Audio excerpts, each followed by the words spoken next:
Zdravo ljudi i dobrodošli u moj novi video. Danas ću vam pokazati kako najbolje i najbrže da naučite bilo koju lekciju za školu. I to tako što ću se pretvarati da sam ja na nekom predavanju i pokazat ću vam korak po korak kako da tačno naučite. Da bi ovo sve bilo realističnije, rešila sam da pohađam jedan kurs i da zatim, kao da ste vi u školi, da pravim male beleške. Svi mi znamo da je mnogo bolje praviti šarene beleške, praviti mape uma, bilo kako drugačije beležiti, a samo ne crno-belo na papiru, ali kada smo u školi, kada smo okruženi drugim ljudima, obično je mnogo lakše da zaboravimo sve metode i da jednostavno pravimo normalne beleške. Tako da sve što ćete vidjeti na papiru, to nije cijela lekcija, već ono što sam ja, da kažem, izvlačila iz toga.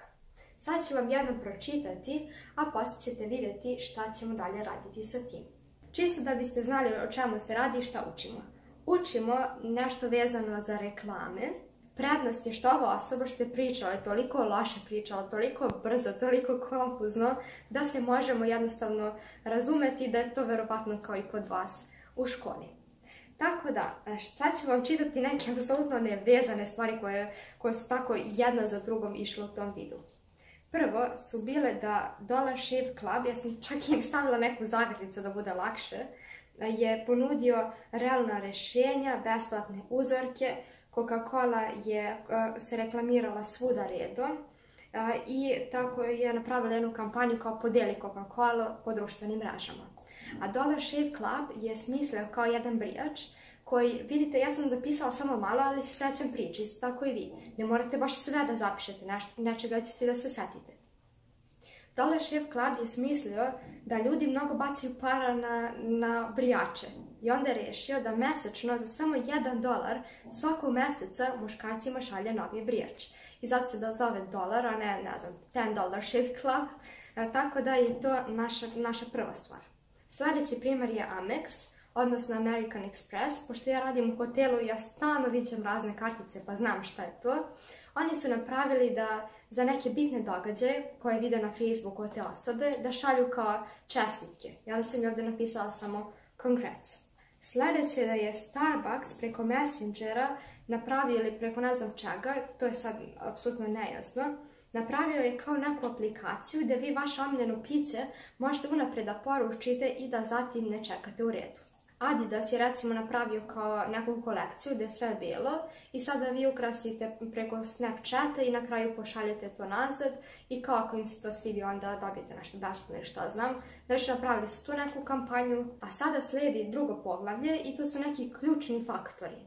To je prvo je ciljna publika, drugo je preko koje platforme se to sve radi, ta reklama, i treće je kako je sama ta reklama. To su znači neki ključni elementi svake reklame.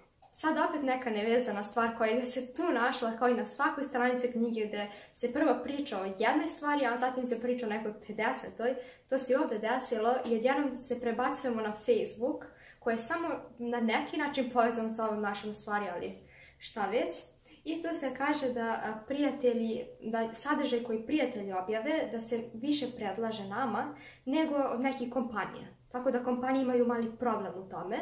Također se kaže da se organski, znači bez plaćenih reklama, mnogo teško može bilo šta izreklamirati. I posljednja stvar, isto neka sada potpuno peta stvar, koliko novca treba ulagati u reklame, u marketing, znači uopšteno reklame, od 5 do 15%, a u digitalni marketing od svega toga od 30 do 40%.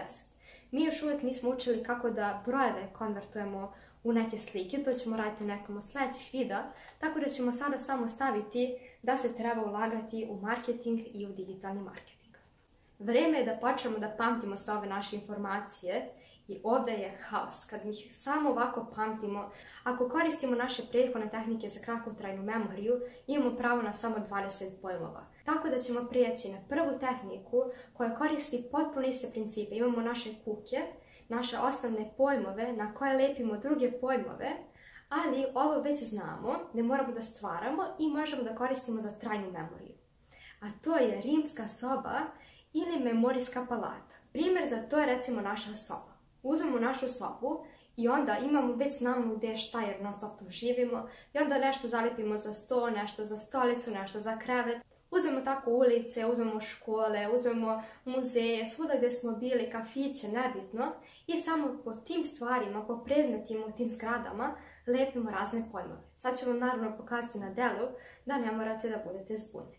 Ali prije nego što uopšte možemo da uđemo, moramo da nekako grupišemo ove naše pojmove. Jer ako ovako učimo, uzet ćemo sve naše ulice i sve naše kuće za samo jednu lekciju. A mi to naravno ne želimo.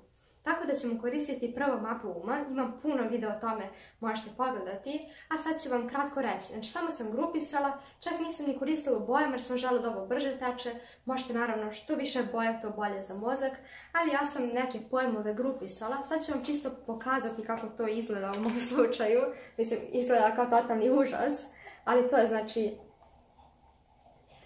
znači ta neka moja mapa, možda će vam se čak i naopako pokazati na ekranu. Ono što sam uradila je da sam jednostavno grupisala razne pojmove i dobila neki red. Sada ću vam pročitati. Prvo sam stavila primjeri i onda sam dodala Dollar Shave Club, Coca-Cola, Amex, Starbucks i Adidas. Loš sam napisala, ne mogu da pročitam. Zatim sam stavila ključne stvari, to su publika, platforme i vrsta reklame se misli, pošto je reklama ključni pojam, sve se odnosi na reklamu. Zatim Facebook, tu sam stavila prijatelji i kao organic stavila sam strelicu da pada. I zatim sam stavila kao dolar u šta se treba ulagati. Pa je vrijeme da počnemo sa našom novom tehnikom, sa našom rimskom sobom ili memorijskom palatom. Bitno je da koju god lokaciju da odaberemo, da uvek idemo istim redom. Da uvek idemo ili unazad od sata ili kao što ide sat. Bitno je znači da ne stavimo recimo ako pored nas se nalaze vrata, da mi prvi pojam stavimo na prozor. To ne ide jer onda ćemo se zbuniti i nećemo moći da ponovimo.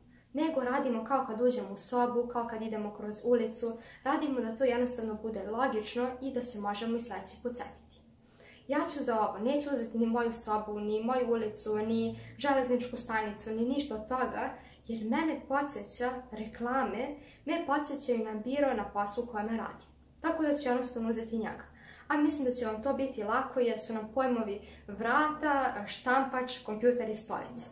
Normalno, mnogo je efikasnije ako vi koristite svoje pojmove, a ne moje, jer onda ih vi znate gdje su. A sada pokušajte da zamislite i da vidite da li uopšte ovo pomaže. Počet ćemo naše prve grupice u mapama uma, a to su primjeri. I njih ćemo sve zalepiti na vrata, pošto je to prva stvar koju vidim kada pomislim na biro. Zamislit ćemo sad ovako. Prvi primjer je Dollar Shave Club. Da mi dolazimo do vrata, a da se ispred vrata nalazi ona podloga za brisanje cipala ili šta već, i zamislit ćemo da je ona u obliku dolara, da se na njoj nalazi sve što se nalazi na dolaru, znači iste boje, sve isto, i da ona tako tu stoji. Mi dođemo do nje, došli smo do vrata, a pored na njoj se nalaze jedne Adidas patike, ili Adidas, kako god da to zovete. Nalaze se jedne Adidas patike koje smo mi sami dizajnirali. Zamislimo koje bismo boje uzeli, zamislimo kako izgledaju te naše patike. Zatim želimo da otvorimo kvaku kada se tu nalaze. Pazite, ovo je sada ona nerealnost, maštovitost, izmišljamo šta god želimo iz prethodnih videa, možete slobodno pogledati. I sada, tu se nalaze Coca-Cola i kafa iz Starbucksa. Zamislimo da smo uzeli Coca-Cola i da je to bilo previše šećera i da mi sada nema šanse da radimo na našim reklamama i zbog toga moramo da uzmemo i našu Starbucks kafu, dodamo malo kofeina i da počnemo ponovo da radimo. Znači tu imamo još dve marke. E sada, želimo da otvorimo naša vrata kada ona su zatvorena, zaključana.